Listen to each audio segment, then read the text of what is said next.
Hey guys, welcome back. This is Nisha Khan back another video. Guys, video का thumbnail देखकर तो आप समझ ही गए होंगे।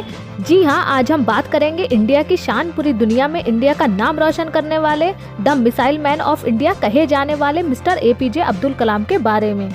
तो गाइस, वीडियो में अंत तक बने रहें। ये वीडियो एक गेम चेंजर वीडियो है जो आपकी जिंदगी बदल सकती है। तो चलिए वीडियो शुरू करते हैं। एपीजे अब्दुल कलाम का पूरा नाम: ए मतलब अबुल उनके परदादा का नाम, पी मतलब पाकिर उनके दादा का नाम, जे मतलब जैनुल आबदीन उनके पिता का नाम और अब्दुल कलाम उनका खुद का नाम, यानी एपीजे अब्दुल कलाम, जो कि 11वें राष्ट्रपति बने थे इंडिया के। इनका कार्यकाल 2002 से 2007 तक चला।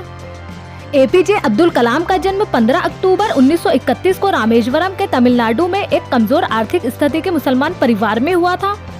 पेशे से इनके पिता एक नाविक यानी मल्लाह थे, जो नाव चलाने का काम किया करते थे। क्योंकि इनके पिता ज्यादा पढ़े लिखे नहीं थे, तो इसलिए शुरू से एपीजे अब्दुल कलाम को काफी तकलीफें आईं।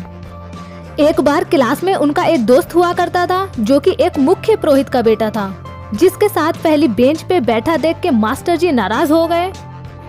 एक मुसलमान लड़का प्रमुख शास्त्री के बेटे के साथ पहली बेंच पर कैसे बैठा है? मास्टर जी ने एक लगा के मारा अब्दुल कलाम को और कहा, चल पीछे वाली बेंच पर बैठ जाकर। अब्दुल कलाम चुपचाप जाकर पीछे बैठ गए और मन ही मन सोचने लगे कि मैं पीछे बैठकर ही दुनिया बदलूंगा। और पीछे बैठना कोई मायने नहीं रखता, इसलिए वो कहा करते थे कि देश का सबसे अच्छा दिमाग क्लासरूम की सबसे पीछे वाली बेंच पर भी मिल सकता है।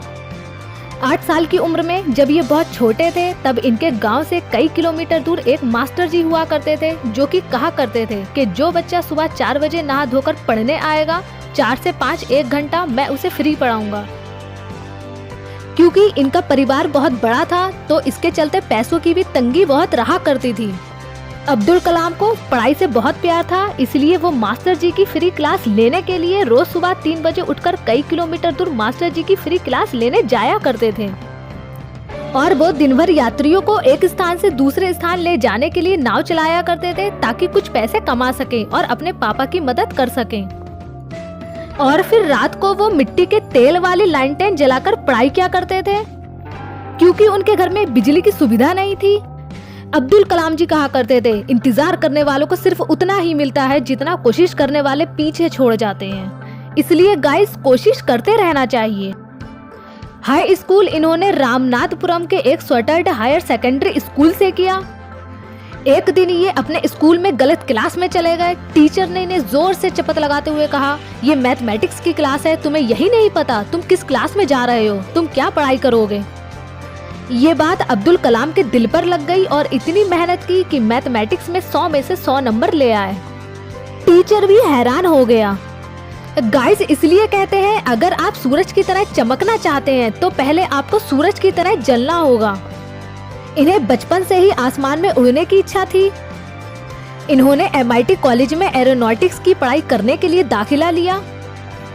बहन ने अपने सारे जेवर गिरवी रखकर 1000 रुपए इकट्ठा करके फीस के लिए दिए। अब सब्जेक्ट एरोनॉटिक्स था, तो विमान की डिजाइन बनानी थी, तो ये पूरी मेहनत से विमान की डिजाइन बनाने में लग गए। और जो डिजाइन इन्होंने बनाई वो टीचर्स को पसंद नहीं आया। तब टीचर ने कहा, अगर अच्छा डिजाइन नहीं बना सकते अब्दुल कलाम, तो तुम्हारी स्कॉलरशिप रोक दी जाएगी। स्कॉलरशिप रोक दी जाने की बात सुनकर इनका सर चकरा गया, क्योंकि फीस के पैसे तो बहन ने जेवर गिरवी रख कर दिए थे। स्कॉलरशिप रोक दी गई, फिर तो सब खत्म हो जाएगा। और बड़े उदास मन से टीचर से कहने लगे कि सर, आप मुझे 1 महीने का टाइम दीजिए, मैं उससे भी अच्छा डिजाइन बनाऊंगा। उस पर टीचर ने कहा, 1 महीना नहीं, 3 दिन। अगर 3 दिन में एक अच्छा डिजाइन नहीं बनाया तो स्कॉलरशिप नहीं मिलेगी। फिर क्या होना था? अब्दुल कलाम लग गए विमान की डिजाइन बनाने में, रात दिन बिना सोए बिना खाए, और 3 दिन में ऐसा डिजाइन बना दिया कि टीचर भी हैरान था। ऐसा विमान का डिजाइन अभी तक किसी ने नहीं बनाया था, और वो भी 3 दिन में। फिर जो टीचर ने खुश होकर कहा वो सुनने लायक था। टीचर ने कहा, अब्दुल कलाम, नींद और निंदा पर जो विजय पा लेते हैं, उन्हें आगे बढ़ने से कोई नहीं रोक सकता। अब पढ़ाई तो उनकी हो चुकी थी, अगली लर्निंग इनकी क्या थी कि फेलियर को दिल में और सक्सेस को दिमाग में घुसने नहीं देना चाहिए, यानी दिल और दिमाग को कंट्रोल में रखना।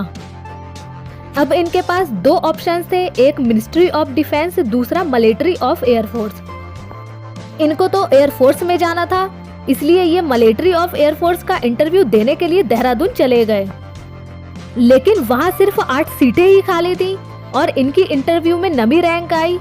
1 नंबर से फेल हो गए, काफी उदास थे। फिर क्या होना था, वापस चले आए और मिलिट्री ऑफ डिफेंस ज्वाइन कर लिया। और कुछ दिन यहाँ काम करने के बाद इन्हें 6 महीने की ट्रेनिंग के लिए नासा भेज दिया गया। जब नासा गए और वहाँ अपनी ट्रेनिंग शुरू की तो इनका काम देखकर नासा के हेड ने ऑफर दिया कि हम आपको अमेरिका की सिटीजनशिप देंगे और इंडिया से 5 गुना ज्यादा पैसा देंगे। यही किसी गोरी को देखकर शादी कर लो और यहीं सेटल हो जाओ। लेकिन इनकी देश की सेवा के लगाव के आगे नासा का दिया हुआ लालच काम न कर सका और ये ट्रेनिंग पूरी करके इंडिया वापस आ गए अपनी देश की सेवा करने के लिए।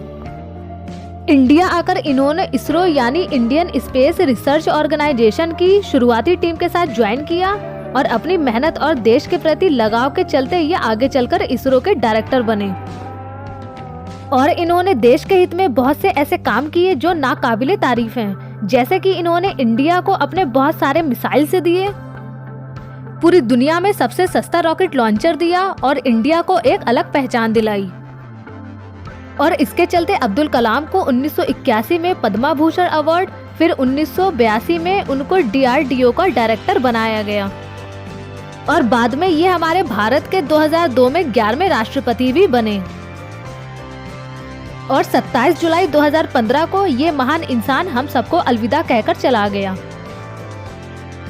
गाइज, इसमें सीखने लायक बात यह है कि चाहे जितनी भी असुविधाएं आपके जीवन में हो, अगर आप उन असुविधाओं को समस्या ना मानकर अपने लक्ष्य की ओर पूरी लगन से लगे रहते हैं तो आपको अपने जीवन में आगे बढ़ने से कोई नहीं रोक सकता। इसकी जीती जागती मिसाल है APJ अब्दुल कलाम, जिनका जीवन असुविधाओं से भरा हुआ था, उसके बावजूद भी वो भारत के राष्ट्रपति बने। इसलिए guys, be positive and be focused. Guys, मैं हूँ आपकी होस्ट निशा खान और आप देख रहे हैं निशा मोटिवेशन। गाइज, वीडियो अच्छी लगी हो तो लाइक करें और चैनल को सब्सक्राइब करके अपना प्यार दें। मिलते हैं नेक्स्ट वीडियो में, तब तक के लिए थैंक यू और हाँ, खुश रहा करें। Bye bye, take care.